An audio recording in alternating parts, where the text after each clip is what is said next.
தெளிவு குருவின் திருமேனி காண்டல், தெளிவு குருவின் திருநாமம் செப்பல், தெளிவு குருவின் திருவார்த்தை கேட்டல், தெளிவு குரு உரு சிந்தித்தல் தானே.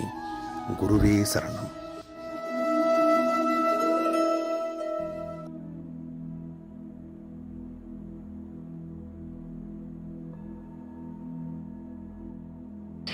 வணக்கம், நான் உங்க ஆத்ம நண்பன் பேசுறேன். பிரம்மஸ்ரீ தவத்திரு திருச்சிற்றம்பலம் சுவாமிகள் குருநாதர் அவர்களோட பொற்பாதங்களை வணங்கிட்டு ரிலாக்ஸா இருங்க, கதை கேளுங்க பதிவுக்குள்ள போகலாம். ரிலாக்ஸா இருங்க, கதை கேளுங்க பகுதியில் நம்ம நிறைய கதைகளை சொல்லி அதுக்கு பின்னாடி இருக்கக்கூடிய கருத்துக்களை சொல்லிட்டு வர்றோம். அதே மாதிரி இன்னைக்கும் ஒரு 2-3 கதையோட உங்களை நான் சந்திக்க வந்திருக்கிறேன். கதைக்குள்ள போலாமா? கதை கேட்கறதுக்கு ரெடியா? ஒரு ஊர்ல ஒரு அரசர் இருந்தாங்க. அந்த அரசர் எப்பவுமே நகர வலம் வர்றத பழக்கமா வச்சிருந்தாங்க. அதிகமா அவங்க சாயங்கால நேரத்தை ஆரம்பிச்சு இரவு நேரத்துல முடிக்கிற மாதிரி நகர்வலம் வருவாங்க அதிகமா. இப்படியே போயிட்டு இருக்கும்போது தன்னோட அரசவைக்கு பக்கத்துல ஒரு இடத்துல ஒரு பெரிய ஒரு மரம், அந்த மரத்துக்கு கீழே ஒரு இளம் துறவி உட்கார்ந்துட்டு இருக்கிறத இவர் டெய்லி பார்ப்பாரு. அரசருக்கு ஆர்வம் தாங்க முடியல. எப்படி ஒரு இளைஞன், இளம் துறவி இப்படி உட்கார்ந்துட்டே இருக்காரு, அசைவில்லாம மரத்துக்கு கீழே உட்கார்ந்துட்டே இருக்காரு, அவரை நம்ம பார்த்து பேசணும் அப்படிங்கிற ஆர்வம் அதிகமாயிருச்சு. ஒரு நாள் அரசர் தன்னோட ரதத்தை நிறுத்திட்டு இறங்கி அந்த இளைஞன் கிட்ட போய் பேசுறாரு. சுவாமி வணக்கம், உங்களோட தியானத்தை கெடுத்ததுக்காக என்னை மன்னிச்சுக்கோங்க, தடை பண்ணதுக்காக என்னை மன்னிச்சுக்கோங்க. உங்களை நான் டெய்லி இங்கே பார்த்துக்கிட்டே இருக்கிறேன், அப்படியே அமைதியா ஆனந்தமா உட்கார்ந்துக்கிட்டே இருக்கீங்க இந்த மரத்துக்கு கீழே, எப்படி உங்களால முடியுதுன்னு தெரியல. நான் உங்களை என்னோட அரசவைக்கு வரவேற்கிறேன், என்னோட மாளிகைக்கு வரவேற்கிறேன் அப்படின்னு ரெக்வஸ்டா கேட்கிறாரு. அதுக்கு அந்த இளம் துறவி, நான் தியானமெல்லாம் ஒன்றும் பண்ணலைங்க, என்னோட தியானமெல்லாம் கலையில, நான் வெறுமனே உட்கார்ந்துட்டு இருப்பேன் ஆனந்தமா சந்தோஷமா, அவ்வளோதான், வேற ஒன்றும் இல்லை, நீங்க இவ்வளவுலாம் கேட்க வேண்டியதில்லை, நீங்க என்னோட அரண்மனைக்கு வாங்க, என்னோட மாளிகைக்கு வாங்க அப்படின்னு மறுபடியும் ரெக்வஸ்ட் பண்றாரு அரசர். அதுக்கு அந்த இளம் துறவி, நாங்க என்னங்க பண்ண போறேன், நான் எங்க இருந்தாலும் ஆனந்தமா இருக்க போறேன், அங்க எதுக்கு அப்படின்னு சொல்லும் போது, இல்ல மறுப்பு தெரிவிக்காதீங்க ப்ளீஸ், நீங்க வாங்க, கட்டாயம் வாங்க அப்படிங்கிறாங்க. இளம் துறவியும் அரசரோட அந்த அன்பான கட்டளைக்கு ஒத்துழைப்பு கொடுத்து அரசவைக்கு போறாங்க, மாளிகைக்கு போறாங்க. அரசர் இவருக்காக பெரிய அறையை ஒதுக்குறாங்க. நல்ல சுகபோகங்கள் நிறைந்த அந்த அறையில இளம் பெண்கள் இருந்து எல்லாருமே அவருக்கு உதவி பண்றாங்க.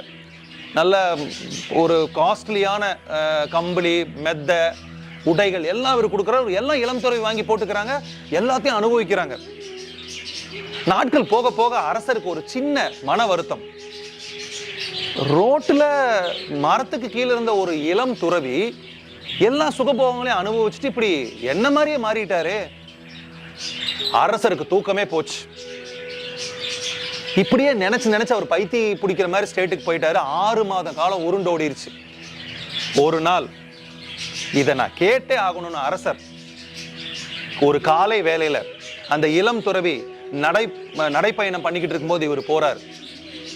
சாமி, உங்ககிட்ட எனக்கு ஒரு விஷயம் கேட்கணும், ரொம்ப நாளா என் மனசை அரிச்சுக்கிட்டே இருக்குது, இதை நான் இன்னைக்கு கேட்டே ஆகணும், அதனால எனக்கு நீங்க பதில் சொல்லுங்க. இளம் துறவி சொல்றாரு, இது உனக்கு இப்ப வரல, 6 மாசத்துக்கு முன்னாடியே வந்துருச்சு, ஏன் இந்த 6 மாச காலத்தை நீ வீணடிச்ச, என்கிட்ட முதல்ல கேட்டிருக்கலாம்ல, உனக்கு பதில் சொல்லணும்னு நான் காத்துக்கிட்டு இருக்கிறேன் அப்படின்னு சொன்னார். அரசருக்கு ஒரே ஆச்சரியம். ஏன்னா நீ என்ன கேள்வி கேட்க போறன்னு எனக்கு தெரியும்னு சொல்லிட்டார் துறவி. அரசர் கேட்கிறாரு, சாமி உங்களுக்கும் எனக்கு என்ன சாமி வித்தியாசம், நான் அனுபவிக்கிறது எல்லாம் நீங்க அனுபவிக்கிறீங்க, நீங்க என்ன மாதிரியே மாறிட்டீங்க, உங்களுக்கு எனக்கு என்ன வித்தியாசம்?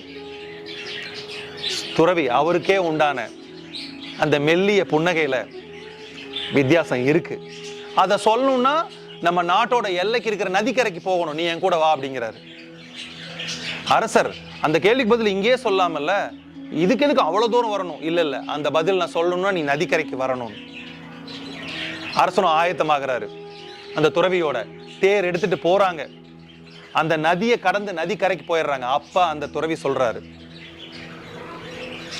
நான் என்னோட பயணத்தை இன்னும் நெடுந்தூர பயணத்தை தொடர்ந்து போக போறேன், இந்த நாட்டை தாண்டி வேற பக்கம் போக போறேன், என் கூட நீயும் வா. சாமி, நான் எப்படி சாமி உங்க கூட வர முடியும், எனக்கு அரண்மனை இருக்கு, அரசாட்சி இருக்கு, கஜானா இருக்குது, குழந்தை இருக்கு, மனைவி இருக்காங்க, மக்கள் இருக்காங்க, நான் எப்படி வர முடியும்? இளம் துறவி சிரிச்சுட்டே சொல்றாரு, இதுதான் உனக்கும் எனக்குள்ள வித்தியாசம். என்னால எந்த இடத்துல இருந்தாலும் ஆனந்தமா இருக்க முடியும். ஒரு சாலைக்கு ஒரு மரத்துக்கு கீழே உட்கார்ந்தாலும் நான் ஆனந்தமா இருப்பேன். ஒரு அரசரோட மாளிகைக்கு உள்ள இருந்தாலும் நான் ஆனந்தமா இருப்பேன். ஆனா இதெல்லாம் நிரந்தரம் இல்லைன்னு எனக்கு தெரியும். நிரந்தரமானது உள்ளுக்குள்ள இருக்குது. என்னோட ஆனந்தம் இங்க இருக்குது, வெளி புறத்தோற்றத்துல இல்லை அப்படின்னு சொன்னதே அரசருக்கு அப்பதான் உரைக்குது. ஐயோ, உங்களை நான் தப்பா நினைச்சிட்டேன் சாமி, தயவு செஞ்சு அரண்மனைக்கு திரும்பி வந்துருங்க. இளம் துறவி சொல்றாரு, அந்த தப்பை நீ மறுபடியும் பண்ணாத. நான் திரும்ப வந்தேன்னா என்னை இந்த மாதிரி பிரெயின் வாஷ் பண்ணி திருப்பி என்னை கூட்டிட்டு வந்துட்டாருன்னு மறுபடியும் உன்னோட குரங்கு மனசு வேலை செய்ய ஆரம்பிச்சிரு, என்னை விட்டுருன்னு போயிட்டாரு. பிரியமானவர்களே, நம்மளும் அப்படித்தான். நமக்கு சந்தோஷம் ஆனந்தம் எல்லாம் உள்ள இருக்கும்போது வெளியில் இருக்க பொருள் தான் எல்லாம் கிடைக்குதுன்னு அதை பிடிச்சிட்டு கர்வத்துல நம்மளோட உள்தன்மையை இழந்து சந்தோஷத்தை இழந்து தவிக்கிறோம். சரி, இன்னொரு கதை கூட எனக்கு ஞாபகத்துக்கு வருது. இந்த கதை என்னன்னா, ஏமாத்துறவன் இருக்கிற வரைக்கும் ஏமாத்துக்காரன் இருந்துகிட்டு தான் இருப்பான். இது நம்ம ஆன்மீகத்துல கூட பொருத்தி பார்த்துக்கலாம். இல்லாதெல்லாம் சொல்லி நம்மளை மதிமயக்கக்கூடிய ஆட்கள் இருக்கிறாங்க. ஒரு அரசன் ஒரு காலத்துல வாழ்ந்துட்டு வந்தா உலகத்தையே ஜெயிச்சிட்டான். எந்த மன்னனை எதிர்த்து போரிட்டாலும் ஜெயிச்சிடறான். அவனுக்கு மனம் ஓடிக்கிட்டே இருக்கும் 24 மணி நேரம். எந்த நாட்டை ஜெயிக்கலாம், இந்த நாட்டை ஜெயிக்கலாம், அந்த நாட்டை ஜெயிக்கலாம். ஆனா உலகத்தில் இருக்கிற எல்லா நாட்டையும் ஜெயிச்சிட்டான். இப்ப அவன் மனசு திருப்தி இல்லாம உட்கார்ந்துட்டு இருக்குது. ஏதோ ஒண்ணு அடையணும்னு அவனுக்கு ஆசை அதிகமாயிருச்சு. இதை தெரிஞ்சுக்கிட்ட ஒரு ஏமாத்துக்காரன் அரசவைக்கு வர்றான். அரசே, இந்த உலகத்தையும் நீங்க ஜெயிச்சிட்டீங்க, ஆனா இந்த தகுதி வச்சு கடவுள் உடுத்தின உடைய உங்களுக்கு வாங்கி தர முடியும் என்னால அப்படிங்கிறாரு. அரசருக்கு ஒரே ஆச்சரியம். உலகத்தில் இருக்கிற எல்லா அரசாட்சியை வீழ்த்தி நான் பிடிச்சிட்டேன். ஓ, கடவுள் உடுத்தின உடைய தகுதியானவன் நான் தானா, அப்ப எனக்கு கிடைக்குமா அப்படின்னு அவர் மதிமயங்கி கேட்கிறாரு. அந்த ஏமாத்துக்கார சொல்றான், ஆமா, அந்த உடை உங்களுக்கு கிடைக்கும், ஆனா அதுக்கு எனக்கு சில நிபந்தனைகள் இருக்கு. உங்க அரசவையில் இருக்கக்கூடிய இந்த மாளிகையில் இருக்கக்கூடிய ஒரு பெரிய அறை எனக்கு ஒதுக்கி கொடுத்துருங்க. அதை வெளியே தாள் போட்டு வச்சுக்கோங்க, நான் எங்கிருந்து தப்பிக்க போக மாட்டேன். எனக்கு பெரியோரு பெட்டி ஒன்று கொடுத்துருங்க. ஆனா நான் கேட்கும்போது பல கோடி ரூபாய்கள் நீங்க கொடுக்கணும். நான் யாருக்கிட்ட சொல்றேனோ அவங்களுக்கெல்லாம் அந்த பல கோடி ரூபாய் நீங்க அனுப்பி வச்சிடணும். ஏன் எதுக்குன்னு கேட்கக்கூடாது. அப்பதான் கடவுள் உடுத்தின உடைய நான் உங்களுக்கு தருவேங்கிறாரு. அரசர் ஒத்துக்கிட்டார். இவன் கேட்கிற ஆளுகளுக்கெல்லாம் சொல்ற ஆளுகளுக்கெல்லாம் கேட்கிற அமௌண்ட் போய்கிட்டே இருக்குது. நாட்கள் ஓடிக்கிட்டே இருக்குது. ஒரு ஃபைன் டே கதவை தட்டுறாரு. ஏன்னா அவர் சொல்லிட்டு போயிட்டாரு, நான் எப்ப கதவை தட்டுறனோ அப்ப கதவை திறந்து விட்டுருங்க அரசரே, நான் அந்த பெட்டியில கடவுளோட துணி எடுத்துட்டு உங்களுக்கு வெளியே வந்து கொடுப்பேன் அப்படின்னு சொல்றாரு. கதவு தட்டுற சத்தம் கேட்டு அரசர் ஆசையா ஓடி போய் கதவை திறக்கிறாரு. அந்த பெரியோர் பெட்டி எடுத்துட்டு அவர் வெளியே வர்றாரு. அந்த ஏமாத்துக்காரன் அரசருக்கு ரொம்ப ஆசை அதிகமாயிருச்சு. பெட்டி தர இல்ல, இது அரண்மனையில அரசவையில வச்சு பண்டிதர்கள் எல்லாம் அவங்க அரசவையில் இருக்கிற மந்திரிக்கு முன்னாடி தான் இதை ஓபன் பண்ணுவேன்னு சொல்லிடுறாரு. சரி, பரவாயில்ல வா அப்படின்னு சொல்லி கூட்டிட்டு போறாரு ஆசையில. அங்க போய் அரசர்கிட்ட உங்களோட உடைகள் எல்லாம் கலந்து நிர்வாணமா ஆகி ரெடியா இருங்க, நான் அங்க இருக்கக்கூடிய ட்ரெஸ் எடுத்து உங்களுக்கு கொடுக்க போறேன், ஆடை எடுத்து உங்களுக்கு கொடுக்க போறேன்னு சொல்றாரு. அரசர் அதுக்கு ரெடி ஆயிட்டாரு. அதுக்கு முன்னாடி உங்களோட தலைப்பாகை எடுத்து கொடுங்க, அதை உள்ள வச்சுட்டு கடவுள் போட்ட தலைப்பாகை எடுத்து நான் கொடுக்க போறேன். ரெடி ஆயிட்டாரு. அரசர் தலைப்பாகை கொடுக்குறாரு. அவர் அந்த பெட்டி திறந்த அரசரோட தலைப்பாகையை வச்சுட்டு வெறும் கையை சும்மா வெறுமனே இப்படி நடிச்ச மாதிரி, பாருங்க தலைப்பாகை வந்துருச்சு, யார் யாரெல்லாம் ஒரு தந்தை தாய்க்கு பிறந்திருக்கிறீங்களோ அவங்களுக்கெல்லாம் இந்த கடவுளோட உடை தெரியும்னு சொல்லிட்டாரு.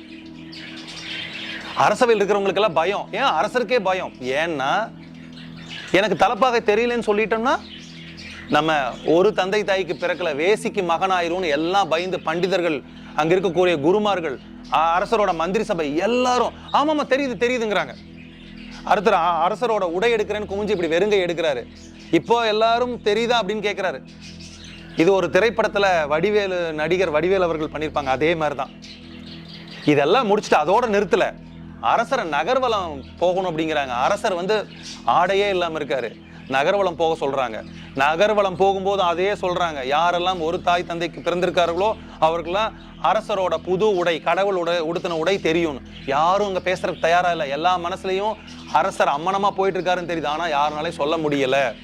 ஒரே ஒரு குழந்தை மட்டும் அரசரை பார்த்து அரசர் அம்மனமா போறாருன்னு சொல்லிடுச்சு.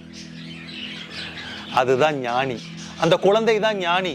அந்த ஏமாத்துக்காரன் தான் போலி குருமார்களும் பணத்துக்காக சில விஷயங்களை பண்ற போலி ஏமாத்துக்காரர்களும். அரச மாதிரி தான் நம்மளும் இருக்கிறோம்.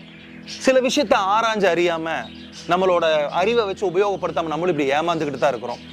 ஏமாத்துக்காரங்க கிட்ட நம்ம ரொம்ப கேர்ஃபுல்லா இருக்கணும் அப்படிங்கிறதுக்கு இந்த கதை ஒரு உதாரணம். சரி, கடைசியா ஒரே ஒரு கதையை சொல்லி நான் முடிச்சிடுறேன். ஒரு ஜென் குரு இருந்தாரு. அவர்கிட்ட சிஷ்யனா சேரணும்னு இன்னொரு இளைஞனுக்கு ரொம்ப ரொம்ப ஆசை. அவன் பெரிய அரசவை வச்சு அரசாட்சி பண்ணி எல்லாம் முடிச்சுட்டு வந்துட்டான். அந்த ஜென் குரு கிட்ட எப்படியாவது நான் சிஷ்யனா மாறணும் அப்படிங்கறதுக்காக ரொம்ப மெனக்கெட்டு அலைஞ்சிட்டு இருக்கிறாரு. அந்த ஜென் குருவோட வீட்டை கதவை தட்டி, சுவாமி நான் விக்ரமாதித்தன் வந்திருக்கேன் அப்படின்னு சொல்றாரு. அந்த ஜென் குரு கதவே திறக்கல. ஏன்னா அந்த அரசரோட பேர் விக்ரமாதித்தன். நாட்கள் போக போக கதவை தட்டிக்கிட்டே இருக்காரு. யாரு அப்படின்னு அவர் கேட்கிறாரு. ஜென் குரு கேட்கிறாரு, நான் விக்ரமாதித்தன் வந்திருக்கிறேன். கதவை திறக்கல. மாதம் ஆகுது, வருடம் ஆகுது. அடுத்த தடவை கதவை தட்டும் போது நான் வந்திருக்கேன் அப்படின்னு சொல்றாரு. நான் விக்ரமாதித்தன் வந்திருக்கிறேங்கிறது போய் நான் வந்திருக்கிறேன்னு சொல்றாரு. அப்பவும் கதவு திறக்கல. மறுபடியும் மாதங்கள் ஓடுது, வருடங்கள் ஓடுது. மறுபடியும் கதவு தட்டுறாரு. வந்திருக்கிறேன் அப்படின்னு மட்டும் சொல்றாரு. அப்பவும் கதவு திறக்கல. மறுபடியும் மாதங்கள் ஓடுது, வருடங்கள் ஓடுது. கதவை தட்டுறாரு. மௌனம் நிலவுது.